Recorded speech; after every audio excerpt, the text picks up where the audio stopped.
It was a Tuesday morning when the rain poured down like tears from the sky. The coffee shop was packed with people hiding from the storm.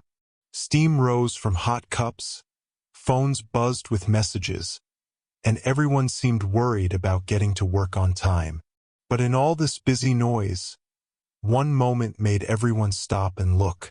A woman's angry voice cut through the air like a knife, pointed at a homeless man sitting quietly in the corner, trying to warm his cold hands around a small cup of water.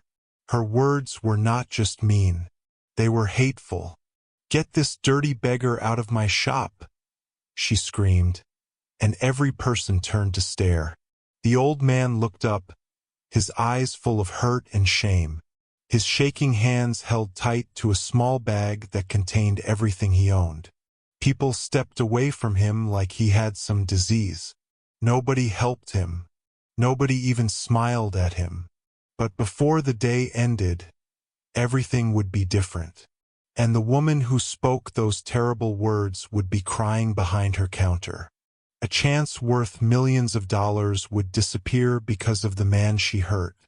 If you believe in being kind, giving people hope, and treating every person with respect no matter how they look or how much money they have, please like this story, follow our page, and tell us what you think. Let's share stories that help us remember what really matters in life. Her name was Vanessa Granger, and she owned the most popular coffee shop in downtown. It was called Granger's Place, and rich business people came there every day. Vanessa was tall and always dressed in expensive clothes and shiny jewelry. She kept her shop spotless and her attitude even more cold.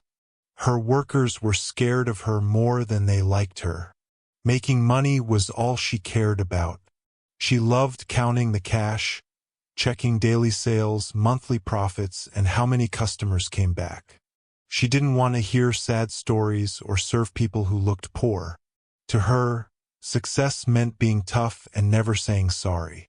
She had built her business from nothing, that was true, but somewhere along the way, she forgot how to care about others. The homeless man came in that morning when the breakfast crowd was biggest. His clothes were old and dirty, ripped pants, a gray coat with holes, and boots that barely stayed together. He carried a small plastic bag close to his heart like it held treasure. Nobody said hello to him. He walked slowly to the counter and quietly asked the young worker if he could sit inside until the rain stopped. The worker, nervous and new to the job, called Vanessa right away. That's when everything went wrong. Vanessa stomped out from behind the counter, already angry. She saw the man, noticed his age, his torn clothes, the way he moved carefully like his bones hurt. Without asking any questions, she told him to leave. Not just the counter, but the whole shop. When her voice got loud, the small bag he held fell from his hands. Old photos, some letters, and a few coins scattered across the wet floor like fallen leaves. Without stopping to think, Vanessa turned around and walked away. Two customers, without thinking, started pushing the man toward the door. He didn't fight back. He didn't get mad. He just got down on his knees and picked up his things while strangers watched but didn't help. He left with his head down, walking back into the cold rain. And just like that, Vanessa's Tuesday kept going like nothing happened. That afternoon, she was excited about something much bigger. The Morrison deal, a huge contract with a company that wanted to buy coffee for all their offices across the country. It was worth millions of dollars and would make her the most successful coffee shop owner in the city. She had worked for weeks getting everything ready, cleaning her shop, training her staff, making sure everything looked perfect. At exactly 2:30 in the afternoon, the business team arrived. For people in expensive suits with serious faces and quiet voices. But the moment they walked into her shop, something felt different.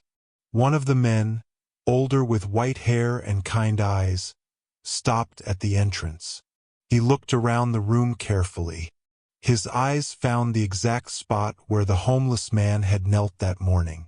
His face changed completely. There was surprise first, then sadness. He walked to a table and sat down, but didn't say much. The meeting went on for 30 minutes. Vanessa showed them everything she had prepared, pictures of her shop, numbers showing how much money she made, plans for serving their company, ideas for special coffee blends. She smiled the whole time, sure that success was almost hers. But when she finished talking, nobody spoke. The older man finally said something, his voice soft but serious. "I was here this morning," he said. "My assistant was picking up some papers from the office next door, so I came in to wait. I saw what happened with the old man." Vanessa's eyes got big, not understanding what he meant. "The homeless gentleman you yelled at, that was my brother." The words hit her like lightning. "I asked him to visit your shop. I wanted to see how you treated people who didn't look rich or important. He's the one who started Morrison Holdings with me 40 years ago. He still helps me decide which businesses we work with. And honestly," he continued, "you failed the most important test we have." The air in the room felt heavy. The other business people stood up, said goodbye politely, and walked out without saying anything else. Vanessa sat there like a statue. Her mouth felt dry. Her heart beat so fast she could hear it. In that moment, all her perfect coffee, all her clean shop, her friendly workers, and her business plans meant nothing because she had failed the most basic test, being kind to another human being. She couldn't sleep that night. She couldn't eat. She kept thinking about that morning over and over. How quickly she had judged him. How loud her voice had been. How he had gotten down on the ground to pick up his things while she walked away like he was nothing. Her workers felt terrible too.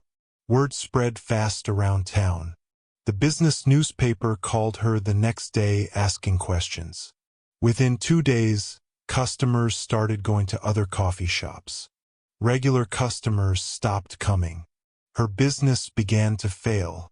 The Morrison deal was given to a coffee shop across town whose owner volunteered at the homeless shelter every weekend. As for the old man, Mr. Morrison's brother, he never said anything bad about Vanessa in public. But someone left a note taped to her shop door a week later. It said, "People will forget what you said to them. They might even forget what you did. But they will never forget how you made them feel." And attached to the note was one of the photos he had dropped that day. It was old and faded, showing him and his brother standing in front of their very first office building in 1982. They looked young, happy, and proud of what they had built together. If this story touched your heart, please like it, follow our page, and share what you think in the comments. Every kind act matters, and every person's voice is important in reminding the world that caring about others is worth more than all the money in the world. Special question for you. What would you have done if you were in that coffee shop that morning? Would you have helped the homeless man? We really want to know what's in your heart.